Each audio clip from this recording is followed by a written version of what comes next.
Hello बच्चों, basic math के lecture series में आप सभी लोगों का हार्दिक स्वागत है। आज की इस वीडियो में हम द्विघात समीकरण का गुणनखंड निकालना सीखेंगे, वो भी बहुत आसान तरीके से। तो आप सभी लोगों से ये रिक्वेस्ट है कि वीडियो को पूरा देखना है, तभी आपको ये सारी चीज़ें अच्छे से समझ में आएंगी। तो स्टार्ट करते हैं आज के पहले क्वेश्चन से। देखो, इसमें पहला क्वेश्चन हमें ये दिया है कि इसके हमें गुणनखंड निकालने हैं। अब गुणनखंड कैसे निकालेंगे हम? सबसे पहले तो यहाँ पे हमें 3 नंबर दिख रहे हैं, तो इनमें नंबरिंग करना शुरू कर दो। जैसे ये पहले नंबर पे है तो यहाँ पे लिख देता हूँ मैं फर्स्ट, ये वाला नंबर दूसरे पे है तो यहाँ पे लिख देता हूँ सेकंड नंबर, ये तीसरे पे है तो यहाँ पे लिखेंगे थर्ड।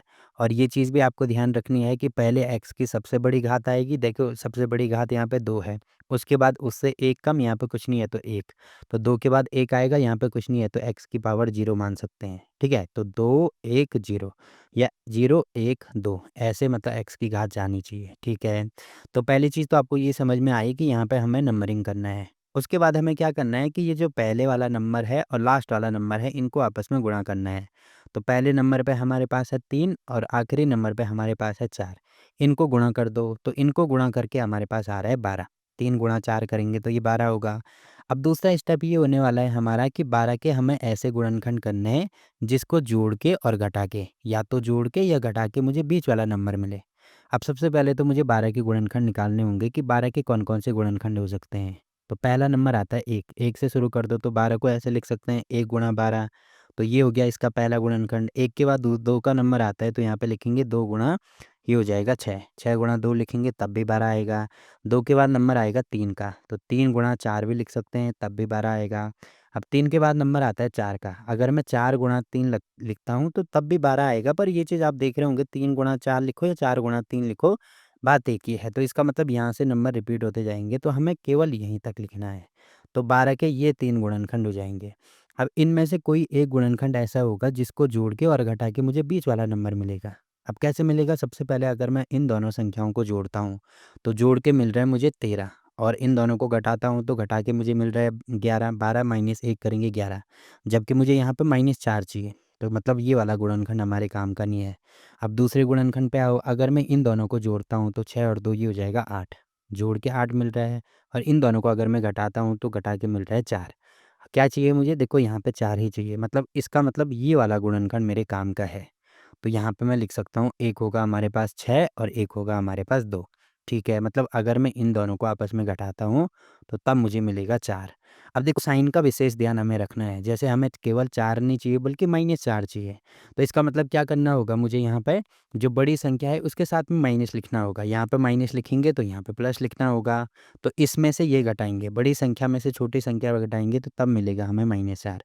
तो यहाँ पे -4 के बदले मैं ये लिख सकता हूँ -6 + 2। तो ठीक है, मुझे ये चेंज करना है, केवल -4 के बदले ये लिखना है। तो यहाँ पे अब मैं ऐसे लिख सकता हूँ, बाकी जो नंबर जैसे हैं वैसे लिखेंगे। सबसे पहले है 3x² तो 3x² हो जाएगा। -4 के बदले मैं लिख सकता हूँ यहाँ पर -6 धन 2।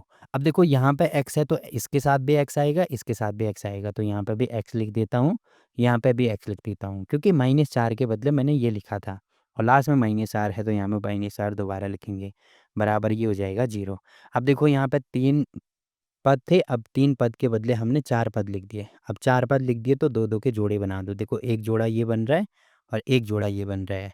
अब यहाँ से हमें कुछ कॉमन लेना होगा। अब क्या कॉमन लेना होगा? पहले मैं इसको पूरा खोल देता हूँ। जैसे यहाँ पे हमें दिया है 3x², तो इसको मैं लिख सकता हूँ 3 गुणा x, क्योंकि कहीं पे अगर किसी भी चीज़ का स्क्वायर होता है, इसका मतलब उसको 2 बार गुणा करना है।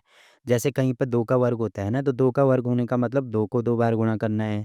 अगर 2 की घात 3 होती है, इसका मतलब 2 को 3 बार गुणा करना है। ये चीज़ आपको ध्यान रखनी है। जो संख्या यहाँ पे आती है, और अगर यहाँ पे 3 आ रहा है तो इस वाली संख्या को 3 बार गुणा करेंगे। यहाँ पे 2 आ रहा है तो इस वाली संख्या को 2 बार गुणा करेंगे। अब यहाँ पे x आ रहा है, इसका मतलब x को 2 बार गुणा करना है। -6 को लिख सकते हैं हम 2 गुणा 3। देखो, यहाँ पे -6x है तो इसको 2 गुणा 3 और गुणा x ऐसे लिख सकते हैं। अब देखो, यहाँ पे क्या-क्या चीज़ें कॉमन है। देखो, x मुझे यहाँ भी दिख रहा है, x यहाँ भी दिख रहा है, तो एक तो x बाहर निकाल दो। उसके बाद 3 मुझे यहाँ भी दिख रहा है, 3 यहाँ भी दिख रहा है, और साथ में 3 बाहर निकाल दो। तो 3x अगर बाहर आया तो यहाँ पे देखो 3x बाहर आया, यहाँ पे केवल x बचेगा तो यहाँ पे x लिख दो। माइनस यहाँ पे केवल 2 बचेगा तो -2 लिख देंगे। मतलब इसके बदले ये जो मैंने यहाँ पे इसका पेयर बनाया है, इसके बदले मैं लिख सकता हूँ यहाँ पे, ये हो जाएगा 3x × x - 2। ठीक है। अब सेम टू सेम यहाँ पे भी करेंगे। देखो 2x जो है इसको मैं लिख सकता हूँ 2 गुणा x, ठीक है। माइनस जो 4 है इसको लिख सकता हूँ मैं 2 गुणा 2। अब आपको दिख रहा होगा 2 यहाँ भी है, यहाँ भी है।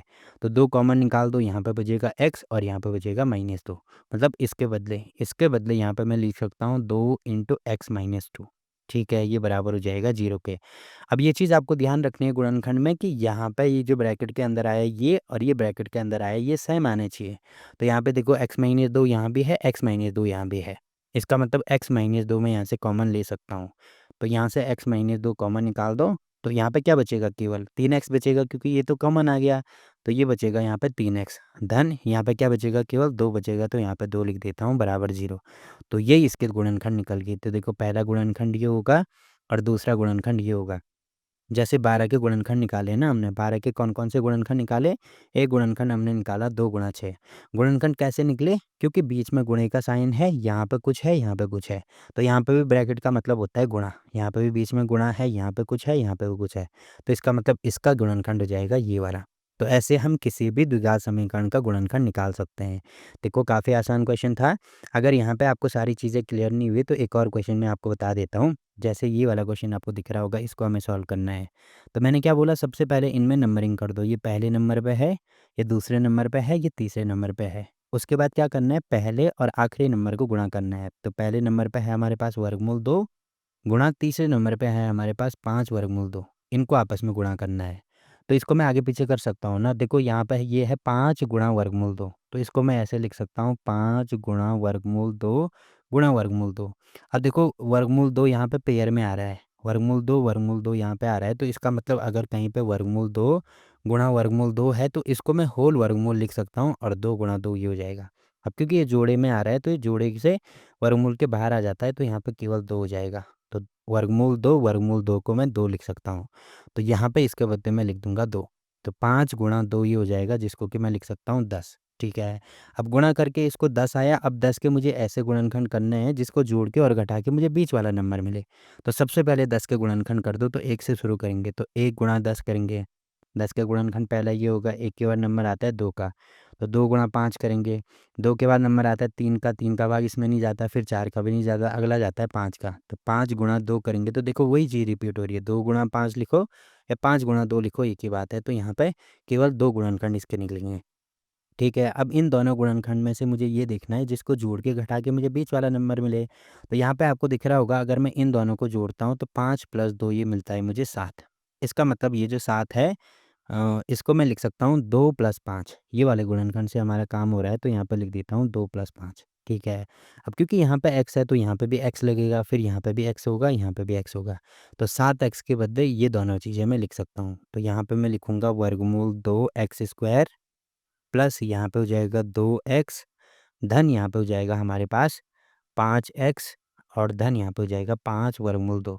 तो आपको यहाँ पे दिख रहा होगा, देखो जो 2x और 5x है ना, मतलब 7x के बदले मैंने 2x + 5x लिखा, ठीक है। अब क्या हो जाएगा, इसमें 2-2 के जोड़े बनेंगे। तो आपको दिख रहा होगा एक जोड़ा तो इन दोनों का बन रहा है, एक जोड़ा इन दोनों का बन रहा है और यहाँ पे बराबर होगा 0।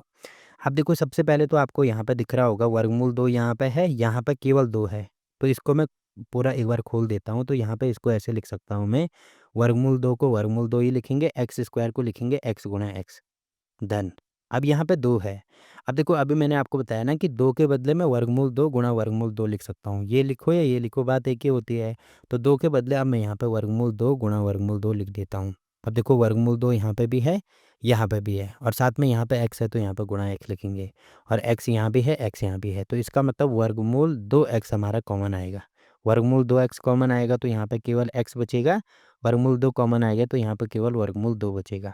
मतलब इस पूरे के बदले ये मैं लिख सकता हूँ। तो यहाँ पर मुझे लिखना होगा वर्गमूल 2x धन यहाँ पे हो जाएगा x प्लस वर्गमूल 2, ठीक है।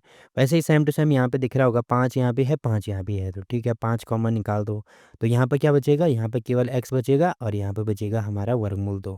अब एक चीज़ मैंने अभी आपको बताया ना कि ये वाले ब्रैकेट और ये वाले ब्रैकेट में जो भी चीज़ें हैं वो समान होनी चाहिए। तो देखो दोनों समान है।